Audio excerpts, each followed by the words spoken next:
날씨가 살살해지고 겨울에 오면 손발이 차가운 분들이 많이 있죠. 손발이 차갑다고 따뜻한 걸 먹고 하는데 따뜻한 걸 먹으면은 안 됩니다. 따뜻한 걸 먹으면은 일시적으로는 좋아질 수가 있는데 장기적으로 보면은 문제가 있다. 그건 왜냐? 우리가 손발이 차가운 건 사주상으로 토가 많거나 그렇지 않으면 토가 문제가 되는 사람들이 손발이 다 차거든요. 그래서 한의용어로 비주사말이라고 손발은 토가 좌지우지한다 이렇게 이야기할 수가 있는 용어입니다. 비주사말이라고 옛날 용어로 지라, 요즘 말로는 췌장, 음토입니다. 음토나 양토나 똑같이 손발을 차게 한다. 그래서 사지, 사말, 손발, 사말이잖아요. 토가 주관한다 이런 말입니다. 토가 많거나 토가 문제가 있는 사람, 사주상으로는 토가 많은 사람, 그 다음에 토가 문제가 있는 사람. 그래서 손발이 차가운 분들은 일단은 따뜻한 걸 살짝 먹는 건 괜찮다. 사주상으로 토가 일반적으로 이야기할 수 있는 게 장마철 이렇게 이야기할 수가 있거든요.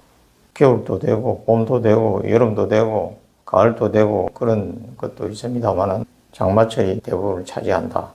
장마철에는 불을 때면은 일시적으로 기온이 개운하고 그렇죠. 그런데 좀 지나면은 더 덥고 답답하다는 거죠.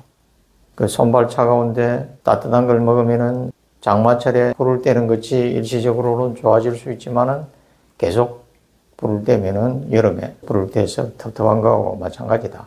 그럼 어떻게 해야 되느냐? 근본적으로 지속적으로 치유가 되려고 그러면 토는 중앙인데 중앙에 노타리, 사거리, 팔거리 이런 데서 소통이 안 되면 다 막히는 거거든. 사방팔방이. 그런 것처럼 중앙을 뚫어줘야 되는 게 제일 좋다. 중앙을 뚫어주는 가장 좋은 건 뭐냐 그러면은 오형상으로 목입니다. 목은 흔히 이야기하는 나무, 채소 이런 거거든요. 푸른 거, 색깔로는 초록색 이런 걸 많이 먹어주고 그 다음에 식초도 오형상을 목에 속하거든요. 꾸준히 식초를 먹어주고 채소를 즐기고 손발이 차가운 사람은 특히 고기는 최악이고 그렇습니다. 고기가 오형상으로 토거든. 똑같은 걸로 해갖고 더 손발이 차가워지도록 만드는 거예요. 그 다음에 소통을 시켜주고 나서 이제 이걸 빼야 된다는 거지. 노타리에 차가 막히고 이렇게 안 되도록 차를 자꾸 흩어줘야 된다는 거지. 이게 흩어주는 게 오형상으로 금입니다. 금을 또 많이 먹어야 된다.